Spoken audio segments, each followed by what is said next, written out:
60 கிலோமீட்டருக்கு ஒரு சுங்கச்சாவடி தான் இருக்கணும். தமிழ்நாட்டில் 40 கிலோமீட்டருக்குள்ளே இன்னொரு சுங்கச்சாவடி இருக்கு. தமிழ்நாட்டினுடைய மீது ஒரு வரி கொள்ளையை ஒன்றிய அரசு நடத்தி கொண்டிருக்கிறது. வசூலிக்கப்படக்கூடிய சுங்க கட்டணம், சாலை சுங்க வரி அதிகரிக்கப்படும் என்று National Highway Authority of India இந்த அறிவிப்பை செய்திருக்கிறது. இந்த சுங்க கட்டணம் வசூலிக்கக்கூடிய அமைப்புகள் எல்லாமே பாத்தீங்கன்னா, நிறுவனங்கள் எல்லாமே கார்பரேட்ஸ் தான். அதெல்லாம் பத்தி கவலைப்படுறதில்ல மோடி அரசு. கட்சிகளை பொறுத்த வரைக்கும் தமிழக பாடுவர்பை கட்சி வேல்முருகன், ஏன் நீங்க வேல்முருகனுக்கு முட்டு கொடுக்க என்ன சிலர் கேட்கறாங்க. வேல்முருகன் போறான்னாரு, இதுக்கெல்லாம் போறான்னாரு வேல்முருகன். நான் அவரை சப்போர்ட் பண்றேன்.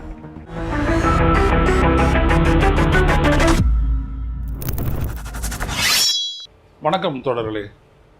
ருச செய்திகளின் வாயிலாக இன்று மீண்டும் உங்களை சந்திப்பதில் பெரும் மகிழ்ச்சி அடைகின்றேன். தமிழ்நாட்டில் உள்ள சுங்கச்சாவடிகளில் வரும் ஏப்ரல் 1ஆம் தேதி முதல் வசூலிக்கப்படக்கூடிய சுங்க கட்டணம், சாலை சுங்க வரி அதிகரிக்கப்படும் என்று அறிவிப்பு வெளிவந்திருக்கிறது. இந்திய நெடுஞ்சாலைகள் ஆணையம், National Highway Authority of India இந்த அறிவிப்பை செய்திருக்கிறது. இது ஒவ்வொரு 6 மாதத்திற்கும் இந்த அறிவிப்பு செய்யப்படுகிறது. ஏனென்றால் அங்கே பராமரிப்பு செலவு, ஊழியர் சம்பளம், இப்படி எல்லா காரணத்தையும் காட்டி அவங்க வந்துட்டு உயர்த்திக்கிட்டே இருக்கிறாங்க. அது எவ்வளவு வேகமாக உயர்ந்துட்டு வருதுன்றதை நீங்கள் பார்த்துக்கிட்டு தான் இருக்கிறீங்க. இதில் ஏதாவது நியாயம் இருக்கா? எதற்காக இப்பொழுது உயர்த்தப்படுகிறது அப்படின்றதுக்கான காரணம் எதையும் ஒருபோதும் National Highway Authority of India, இந்திய நெடுஞ்சாலைகள் ஆணையம் தெரிவித்ததே கிடையாது. ஏற்ற போகிறோம், அவ்வளோதான், நீங்கள் வந்துட்டு கட்டிட்டு போங்க, இவ்வளவு தான். இது வந்துட்டு சாதாரணமாக காரில் போகிறவங்க, அதுக்கப்புறம் பார்த்தீங்கன்னா இன்றைக்கி நீண்ட தூரம் போகணும் அப்படின்னோம்னா எல்லாரும் காரை எடுத்துக்கிறாங்க. ஏன் அப்படின்னோம்னா வந்துட்டு அந்த அளவுக்கு பேருந்துகள் இருக்கக்கூடிய நெருக்கத்தில் வச்சுக்கிட்டு பெரியவர்களை கூட்டிக் கொண்டு ஊருக்கு போக முடியல. எனவே அவங்க கார் எடுத்துகிட்டு போகிறாங்க அப்படின்னோம்னா போயிட்டு திரும்பி வர்றதுக்குள்ள ஒரு 1500 ரூபாய் அளவிற்கு மதுரை வரைக்கும் போயிட்டு திரும்பணும் அப்படின்னோம்னா நம்மளுக்கு சுங்க கட்டணம் மட்டுமே செலவாகிறது. அந்த அளவிற்கான ஒரு நெருக்கடி நிலவுகிறது. இது பேருந்துகள் இன்னும் அதிக கட்டணம்.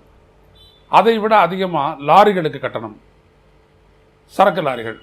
அதை விட அதிகமாக மல்டி ஆக்சல் கேரியர்ஸ் எல்லாம் இருக்கு இல்லைங்களா, நிறைய இந்த ரொம்ப அதிக எடையுள்ள பொருட்களை ஃபேக்டரிகளுக்கு கொண்டு போதே அதுங்களுக்கு இன்னும் அதிகமான வரி.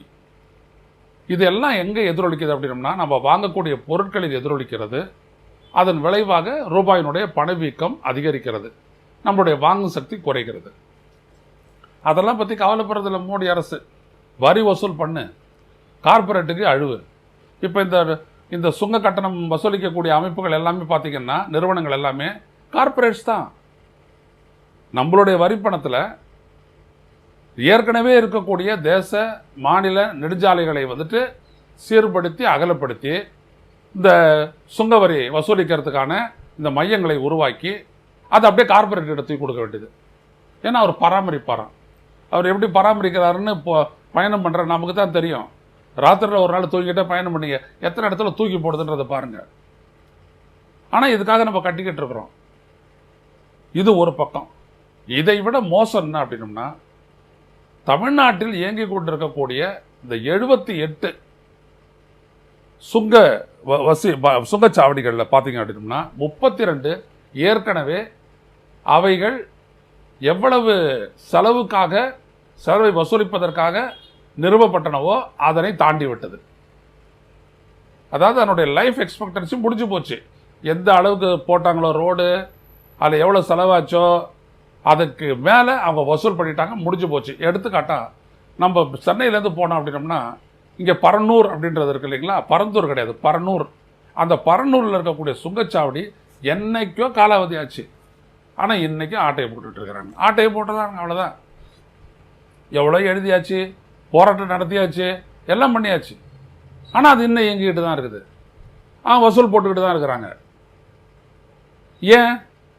இந்த மாநில அரசு கூட, ஏவா வேலு கூட இங்கே இருக்கக்கூடிய அமைச்சர் சொன்னார், இந்த மாதிரி ஏற்கனவே காலாவதியான சுங்கச்சாவடிகள்லாம் இயங்கிக்கிட்டு இருக்குது, இதெல்லாம் உடனே மூட சொல்லி நான் லெட்டர் போட்டேன், நிதின் கட்கரிக்கு லெட்டர் போட்டேன். அவர் தான் நெடுஞ்சாலைத்துறை அமைச்சர். ஆனால் இன்னும் அது செய்யலை, நான் மீண்டும் வேணால் லெட்டர் போடுறேன். லெட்டர் போட்டுருவாங்க. ஆனால் இங்கே அது இயங்கும். அதில் இவங்களுக்கு பங்குகள்லாம் இல்லை, நம்புங்க. அதனால் இயங்குது. இந்த மாதிரி 32 சுங்கச்சாவடிகள் ஏற்கனவே அவைகளினுடைய செலவுக்கு மீறி சம்பாதித்து விட்டன. மூட வேண்டும், மூடவில்லை, இன்னும் வசூல் போட்டுட்டு இருக்காங்க. அது மட்டுமல்ல, இன்னொன்றுத்தையும் எழுப்புனாங்க தமிழ்நாடு சட்டப்பேரவையில் வெளியிலையும். நாங்களாம் அதை பேசியிருக்கிறோம். எவ்வளவு சம்பாதிக்கிறாங்க. உலக நாடுகளில் இருக்கக்கூடிய இந்த டோல்வே அப்படின்றது வேற.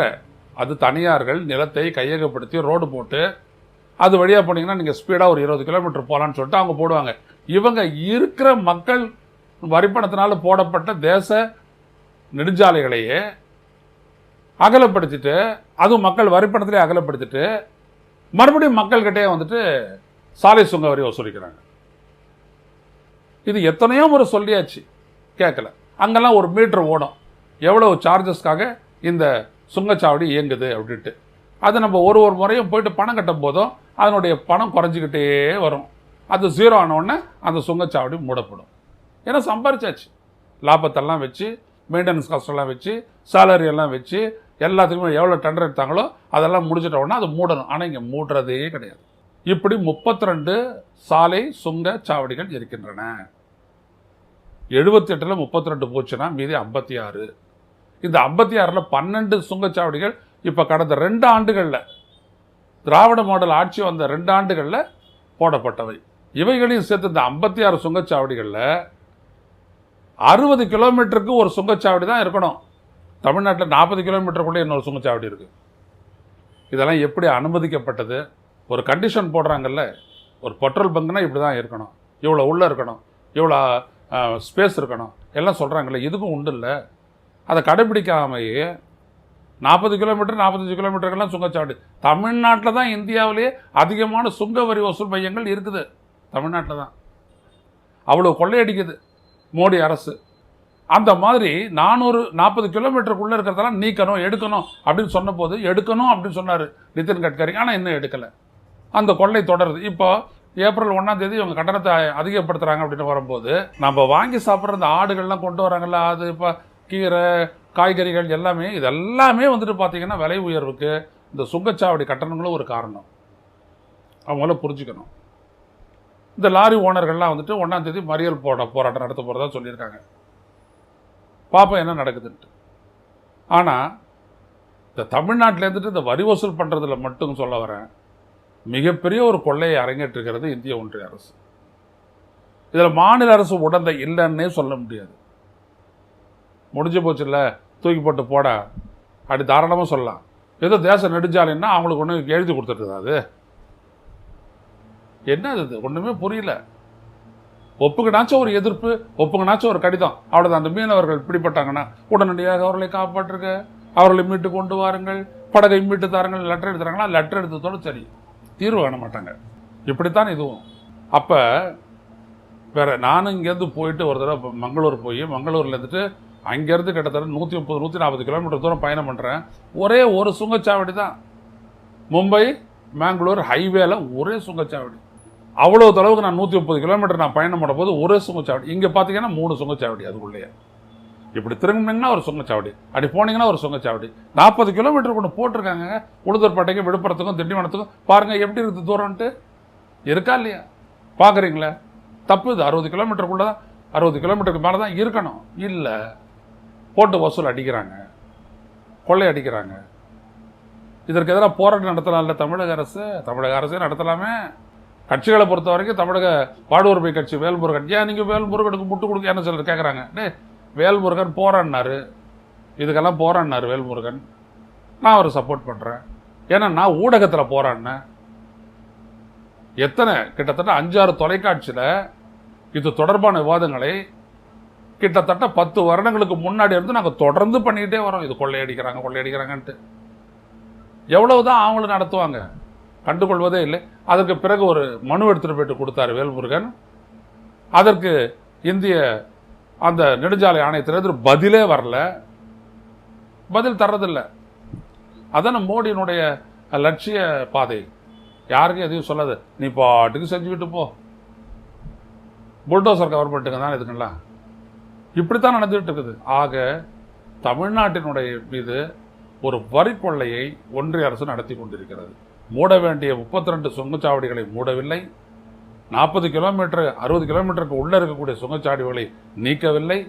பூசா சுங்கச்சாவடிகளை வைக்கிறார்கள், கட்டணத்தை உயர்க்கிறார்கள், கொள்ளை அடிக்கிறார்கள். இதை தடுத்து நிறுத்த வேணும். எப்படி நிறுத்துவது? போராட வேண்டும். பார்ப்போம். மீண்டும் சந்திப்போம். நன்றி, வணக்கம்.